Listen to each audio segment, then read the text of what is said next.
A 5-kilogram bucket is lifted from the ground into the air by pulling in 20 meters of rope at a constant speed.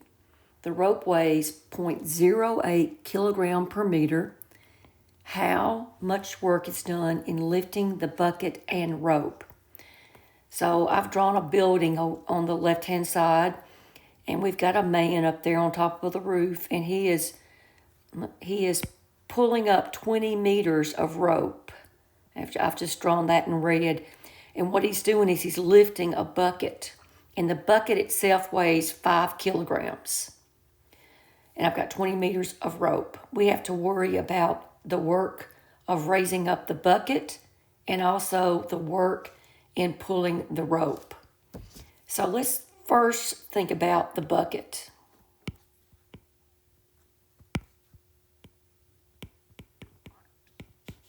So the weight of the bucket is the mass times gravity. And that's going to be 5, its mass is 5 kilograms, times gravity, which is 9.8, and that gives you 49 newtons.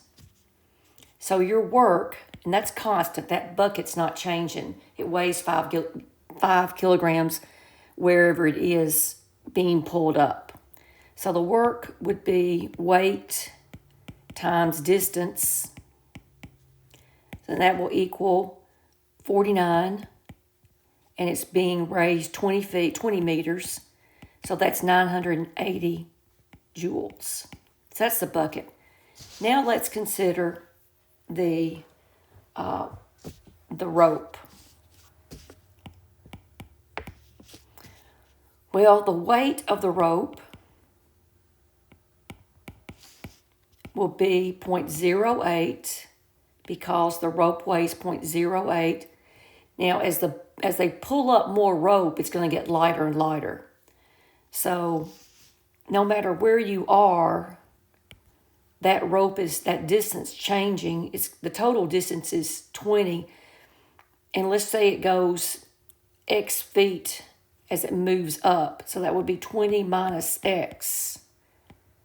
So when X is like 19 feet, you've pulled in 19 feet, it's not weighing, there's not going to be that much effort to pull up. And you've got to multiply that by gravity, 9.8. And we need to find the work, we're going to go from 0 to 20 of 0.08 times 20 minus X times 9.8 dx. And before I integrate it, I would bring out the constants, 0.008 and 9.8, integral from 0 to 20. And you're going to integrate 20 minus x dx. And if you go through and integrate that, you will get 156.8 joules. So my total work for the bucket and the rope will be 980 plus 156.8, and that's a total of 1,136.8 joules.